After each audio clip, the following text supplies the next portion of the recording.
ওই সিটিজেনশিপ পরীক্ষা আমার মেয়ে গত ফেব্রুয়ারিতে অ্যাপ্লাই করেছে, তারপরে ফিঙ্গারপ্রিন্ট হয়েছে, মাত্র ফিঙ্গারপ্রিন্ট হয়েছে, কিন্তু পরীক্ষা ডেট আসছে না। আমার প্রশ্ন হচ্ছে, আমার আম্মুকে আমি 2013 সালে এখানে ইমিগ্রেশন ভিসা এনেছিলাম। সো এখন উনি প্রায় 10 বছর হয়েছে উনি বাংলাদেশে আছেন, উনি আর আসেননি, ওনার গ্রিন কার্ডটা এক্সপায়ার হয়েছেন। এখন আমি কি করতে পারি আমার মার জন্য? আপনি 1 বছরের বেশি যদি দেশের বাইরে থাকেন without re-entry permit, you abandon your green card. and green card যদি অ্যাবান্ডন হয়ে যায় তখন কিন্তু তারা আপনাকে রিটার্নিং রেসিডেন্ট হিসাবে আমেরিকা ঢুকতে দিতে পারে, যদি আপনি প্রমাণ করতে পারেন যে আপনি দেশে আপনার স্ট্যাটাসটা ছিল, আপনি দেশে ডোমিসাইল চেঞ্জ করেন নাই। এখন আমার নাম গোলাম মোহাম্মদ সেলিম, আমি জাফর একটি বলছি। হ্যাঁ বলুন, আমরা শুনতে পাচ্ছি আপনাকে। আমি একটা জায়গায় জিজ্ঞাসা, আমার ওই সিটিজেনশিপ পরীক্ষা আমার মেয়ে গত ফেব্রুয়ারিতে অ্যাপ্লাই করেছে, তারপরে ফিঙ্গারপ্রিন্ট হয়েছে, মাত্র ফিঙ্গারপ্রিন্ট হয়েছে, কিন্তু পরীক্ষার ডেট আসছে না।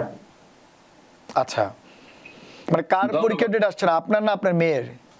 আমার মেয়ের। আচ্ছা, আপনার মেয়ের আবেদন করেছে কখন বললেন? ফেব্রুয়ারিতে। ফেব্রুয়ারি মাসে। আচ্ছা, ফেব্রুয়ারিতে আবেদন করেছে, ফিঙ্গারপ্রিন্ট হয়েছে, কিন্তু এখনো পরীক্ষার ডেট আসছে না। তো আপনার প্রশ্ন কখন আসবে সেটি? জি জি। আচ্ছা ঠিক আছে, আপনি থাকেন আমাদের সঙ্গে। ধন্যবাদ। ইউএসসিআইএস রুলস অনুযায়ী তারা ফিঙ্গারপ্রিন্ট চেক করবে, ভেরিফাই করবে। যদি আপনি যে তথ্য দিয়েছেন ফিঙ্গারপ্রিন্ট যদি ক্লিয়ার থাকে, ডেফিনেটলি আপনাকে খুব শীঘ্রই ডাকবে। এখন ওয়েটিং টাইম খুব একটা বেশি নাই, তবে সার্ভিস সেন্টার বা ডিপেন্ড করে কোথায় আপনি ইন্টারভিউ করবে। এখানেও কিন্তু অনেকগুলো ইন্টারভিউ স্কেজুয়াল হয়। যারা নিউ ইয়র্ক স্টেটে বসবাস করে তাদের কিন্তু সাধারণত নিউ ইয়র্ক সিটিতে যারা বসবাস করে তাদের কিন্তু 3টা প্লেসে হয়। একটা হচ্ছে ফেডারেল প্লাজাতে হয়, আরেকটা হচ্ছে কুইন্সে হয়, এলআইসি তে, লং আইল্যান্ড সিটিতে। আর যারা লং আইল্যান্ডে বা জামাইকার একটু উল্টা সাইডে বসবাস করে, যারা ক্লোজ টু লং আইল্যান্ড, তাদেরটা হয় গিয়াতে হয়, লং আইল্যান্ডের সাফক কাউন্টিতে হয়। সেক্ষেত্রে আপনারা কাউন্টি যেখানে ইন্টারভিউ হবে ওইটার স্কেজুলের উপর ডিপেন্ড করবে আপনার ইন্টারভিউটা কত তাড়াতাড়ি হবে। কিন্তু ফিঙ্গারপ্রিন্ট হয়ে গেছে, আপনার ভয়ের কোনো কারণ নাই, you have to wait for your date. কিন্তু আপনারা একটা কথা মনে রাখবেন, কোনো সময় কোনো মিথ্যা তথ্য দেবেন না, কারণ সিকিউরিটি কোয়েশ্চেন গুলা very very important. Have you ever been detained, have you ever been arrested, have you ever committed any crime for which you are not been arrested. একটা প্রশ্ন থাকে, বাংলাদেশিরা সব সময় ভুল করি আমরা, আমাদের আবার ফল করে এক্সপ্লেনেশন করে। একটা প্রশ্ন থাকে, have you ever claim to be a US citizen. এই প্রশ্নের উত্তর সব সময় হয় ন হওয়ার কথা।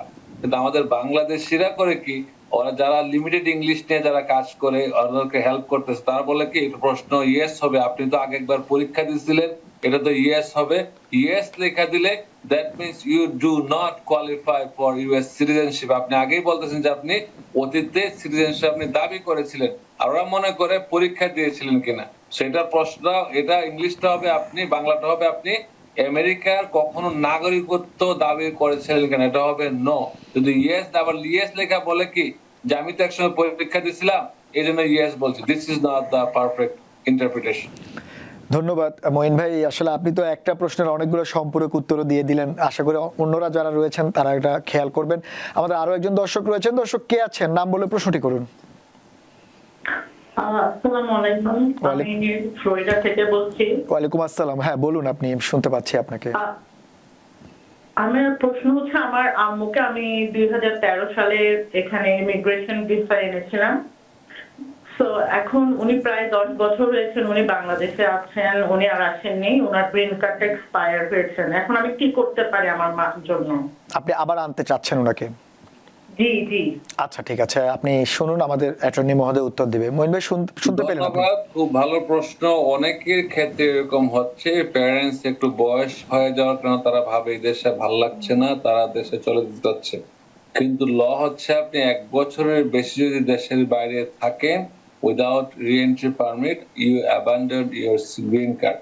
আর গ্রিন কার্ড অ্যাবান্ডন হয়ে যায় তখন কিন্তু তারা আপনাকে রিটার্নিং রেসিডেন্ট হিসাবে আমেরিকা ঢুকতে দিতে পারে, যদি আপনি প্রমাণ করতে পারেন যে আপনি দেশে আপনার স্ট্যাটাসটা ছিল, আপনি দেশে ডোমিসাইল চেঞ্জ করেন নাই, এবং আপনার ইচ্ছা আছে দেশে থাকার, কিন্তু আপনার বিয়ন্ড ইওর কন্ট্রোল আপনি এই দেশে আসতে পারেন না, এমন কোন আশ্চর্য ঘটনা ঘটেছিল, আপনি এখানে আসতে পারেন না। রিটার্নিং রেসিডেন্ট হিসেবে আপনি অ্যাপ্লাই করবেন, অ্যাপ্লাই ইউএস এমবিসি আপনার ইন্টারভিউ নেবে, দেখবে আপনি ট্যাক্স ফাইল করেছেন কিনা গত বছরের, বা আপনার মেডিকেটের যে হেলথ ইন্স্যুরেন্স অ্যাক্টিভ ছিল কিনা, গাড়ি আছে কিনা, বাড়ি আছে কিনা, সবকিছু সঠিক ছিল কিনা। তারা তো যদি ভেরিফাই করে দেখতে পারে আপনার ইন্টেনশনটা বাইরে, আপনার ইন্টেনশন থাকার কিন্তু বিয়ন্ড ইউর কন্ট্রোল আপনি থাকতে হয়েছে অন্য দেশে, তখন তারা আপনাকে একটা স্লিপ দিয়ে দেবে, আপনি এখানে আসতে পারবেন।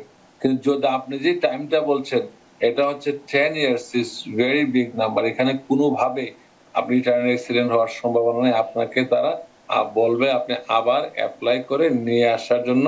যদি অ্যাপ্লাই করে আনতে পারেন অথবা ট্যুরিস্ট ভিসা আপনি অ্যাপ্লাই করতে পারেন, আসার পর আপনি এখানে নতুন করে অ্যাডজাস্ট করতে পারবেন অ্যাজ ইউজুয়াল ভাবে। তার মানে এখন উনাকে এই ধরনের কেসে নতুন করে একেবারে পুরনো মানে একেবারে নতুন ভাবে আবেদন করতে হবে এবং সেই নতুন আবেদন করতে হবে, প্রপার ওয়েতে বাংলাদেশ থেকে আসবে, অথবা এখানে যদি ট্যুরিস্ট ভিসা অ্যাপ্লাই করতে পারে, উনি ট্যুরিস্ট ভিসা পাওয়ার জন্য একটা গুড ক্যান্ডিডেট, যেহেতু উনি এই দেশে থাকার ইচ্ছা নাই, তাকে ট্যুরিস্ট ভিসা তারা দিতে পারে যদি সে কোয়ালিফাই করে আর বুঝাইতে পারে যেখানে থাকবে না, তো ট্যুরিস্ট ভিসা আসতে পারে, আসার পরে সে অ্যাডজাস্ট করতে পারে চাইলে। আচ্ছা ঠিক আছে, কিন্তু অনলাইনে তো আসলে টেলিভিশনে সব প্রশ্ন উত্তরও দেওয়া যায় না, আপনারা অ্যাটর্নির সঙ্গে কথা বলা হয় তার ডিটেলস আপনাকে বলতে পারবে। আমাদের আরো একজন দর্শক আছেন, দর্শক কে আছেন নাম বলে প্রশ্নটি করুন। ওয়ালাইকুম আসসালাম, হ্যাঁ শুনতে পাচ্ছি, বলুন। আমি শোন বলছি। প্রথমত মঈন ভাই এবং ইভেন্টকে ধন্যবাদ। আমার প্রশ্নটা হচ্ছে, আমি আমার ওয়াইফের জন্য ডিসেম্বর 2025 I-130 অ্যাপ্লিকেশন করেছি। আমার রিসিভিং ডেট আপনার ডিসেম্বর 14, 2025। এই মতো অবস্থায় আমি আর কোনো আপডেট বা কোনো লেটার কিছু পাই নাই, পাওয়ার কথাও না। কিন্তু আমার প্রশ্ন হচ্ছে, এখন কি আমি K3 অ্যাপ্লিকেশনটা করার এলিজিবিলিটি কি মানে আমার আছে, আমি করতে পারি, বা এটা কোনো আমার হেল্প করবে কিনা? আচ্ছা মঈন ভাই শুনতে পেলেন আপনি প্রশ্নটি? ইয়েস, ধন্যবাদ।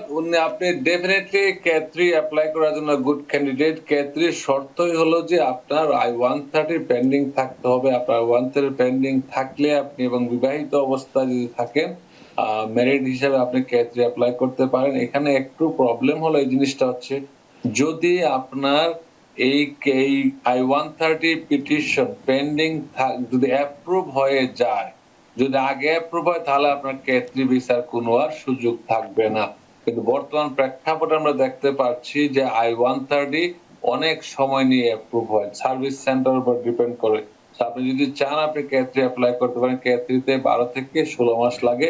আপনার উচিত হবে আমাদের মতো দক্ষ কারো কাছ দিয়ে অ্যাপ্লাই করা, আপনি যেন টাইম সেনসিটিভ বুঝতে পারেন এবং আপনি যেন প্রপারলি ফাইল করতে পারেন।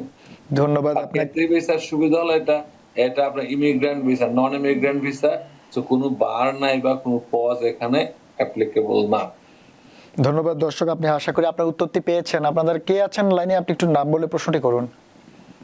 আসসালামু আলাইকুম। ওয়ালাইকুম আসসালাম, শুনতে পাচ্ছি, বলুন। আমি হিউস্টন থেকে শামীম আহমেদ বলছি। হ্যাঁ, আমার একটা প্রশ্ন ছিল, আমি B1 B2 ভিসায় আপনার রিসেন্টলি আমেরিকায় আসছি এবং আমার বোন 2009 সালে জুন মাসে আমার F4 ক্যাটাগরিতে অ্যাপ্লাই করেছিলেন। এখন আমার পিটি কারেন্ট। আচ্ছা, আমি কি এখন স্ট্যাটাস অফ অ্যাডজাস্টমেন্ট করতে পারবো? মানে আমি এখান থেকে ইউএসএ থেকে। আচ্ছা, এবং স্ট্যাটাস অফ অ্যাডজাস্টমেন্ট অ্যাপ্লিকেশন করার পরে আমার পরবর্তী স্ট্যাটাস কি হবে একটু জানালে উপকৃত হব। আচ্ছা, হ্যাঁ মঈন ভাই আপনি শুনতে পেলেন, বুঝতে পেরেছেন? ধন্যবাদ। আমি আপনার প্রশ্নের বেসিক উত্তর দিচ্ছি, তবে এই ক্ষেত্রে খুবই সেনসিটিভ। আপনারা জানেন অ্যাডজাস্টমেন্ট অফ স্ট্যাটাস নিয়ে ডোনাল্ড ট্রাম্প একটু তার নীতিমালা একটু ভিন্ন। তো আপনি চাইলে আমরা আগের নিয়মে যে করেছি অ্যাপ্লাই করা যায়। যদি কিন্তু আপনি একটা কথা মনে রাখতে হবে, অ্যাডজাস্টমেন্ট অফ স্ট্যাটাসে যদি আপনি করেন, আপনার তখন স্ট্যাটাস হবে যে আপনি ওয়ার্ক পারমিট পাবেন, আপনি সবই পাবেন এজ ইউজুয়াল, কিন্তু আপনি অপেক্ষা করতে হবে। কিন্তু কোনো কারণে যদি স্ট্যাটাসটা আপনার যদি আপনি যদি আনডকুমেন্টেড হয়ে যান অ্যাডজাস্টমেন্ট অ্যাকসেপ্ট করার আগে, অ্যাডজাস্টমেন্ট অফ স্ট্যাটাস অ্যাকসেপ্টের আগে আপনি আনডকুমেন্টেড একদিনও থাকেন, আপনার কিন্তু সব স্বপ্ন ধূলিসাৎ হয়ে যাবে। এই ক্ষেত্রে আপনি টাইম সেনসিটিভ এবং খুবই কেয়ারফুল থাকতে হবে এবং আপনার পজিটিভ সাইডগুলো দেখাতে হবে, কারণ ডুয়াল ইন্টেনশন একটা বিগ ফ্যাক্টর। আপনি যদি 3 মাস থাকার আগে যদি ফাইল করেন অ্যাডজাস্টমেন্ট অফিসার, তখন তার ডুয়েল ইন্টেনশন মনে করে তারা আপনাকে, যেহেতু আপনি আসছেন টুরিস্ট ভিসা এসে অ্যাপ্লাই করছেন অ্যাডজাস্টমেন্ট অফিসার, তারা এটা নেগেটিভ ভাবে দেখে। আপনার পজিটিভ ফ্যাক্টর গুলা অনেক ভালো করে তুলে ধরতে হবে। এক্ষেত্রে আপনার দরকার একজন অভিজ্ঞ অ্যাটর্নি অ্যাট ল।